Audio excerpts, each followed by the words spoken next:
بسم الله الرحمن الرحيم قل هو الله أحد الله الصمد لم يلد ولم يولد ولم يكن له كفوا أحد. அஸ்ஸலாமு அலைக்கும் வரஹ்மத்துல்லாஹி வபரகாத்துஹு. ஒரு சகோதரர் கேள்வி ஒன்று கேட்டிருக்கிறாங்க.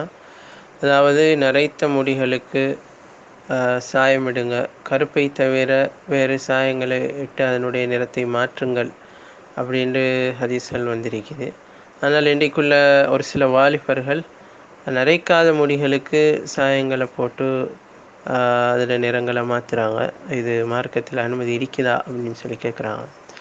அதாவது மார்க்க ரீதியாக நாங்கள் பார்க்குற நேரம் ஸல்லல்லாஹு அலைஹி வஸல்லம் அவங்க சொன்ன விஷயம் என்னென்றால், நரைத்த முடிகளுக்கு நீங்கள் சாயமிட்டு அதனுடைய நிறத்தை மாற்றுங்கள், கருப்பை தவிர்ந்து கொள்ளுங்கள் அப்படின்னு சொல்லி சொன்னாங்க. அதில் கருப்பு நிறத்தினால் நாங்கள் சாயமிட முடியாது, ஏனைய நிறங்களினால் நாங்கள் சாயமிட்டு கொள்ளலாம். அதே நேரத்தில் கருப்பு முடி உள்ளவங்களை பொறுத்தவரையில் அந்த கருப்பு முடி தான் அவங்களுக்கு அழகு.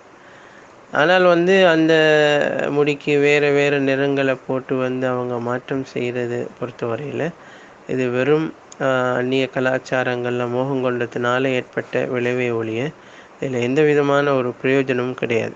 இதே இவங்க என்ன செய்வாங்கன்னா, முடி அப்படியே பழுத்து வந்ததோட கருப்பு நிறத்தை அடிக்க தொடங்கிடுவாங்க. அப்போ முழுக்க முழுக்க அவங்க மார்க்கத்துக்கு முரணாக செயல்படுகின்ற அந்த வேலையை தான் செய்வாங்க. ஷைத்தானை பொறுத்தவரையில் அல்லாஹ்வோட படைப்பை மாற்றுறது, அல்லாஹ்வோட படைப்புகளில் கோலங்களை ஏற்படுத்துறது, இந்த மாதிரி விஷயங்கள் அவன் முயற்சி செஞ்சு அதில் பல பேரோட விஷயங்களில் அவன் வெற்றியும் கண்டிருக்கிறான். அல்லாஹ்வோட படைப்புகளை அவங்க மாற்றுவாங்க. அப்போ இந்த மாதிரி மாற்றுறதை பொறுத்தவரையில் இது முற்றிலுமாக மார்க்கத்தில் தடுக்கப்பட்ட விஷயம். அப்போ இந்த கருப்பு முடிகளுக்கு சாயமிடுற இதுகளை பொறுத்தவரையில் இது தெளிவான அந்நிய கலாச்சாரத்தை பின்பற்றுகின்ற நடைமுறையை ஒழிய இதில் மார்க்கத்துக்கு எந்த விதமான சம்பந்தமும் கிடையாது. அஸ்ஸலாமு அலைக்கும் வரஹ்மத்துல்லாஹி வபரகாத்துஹு.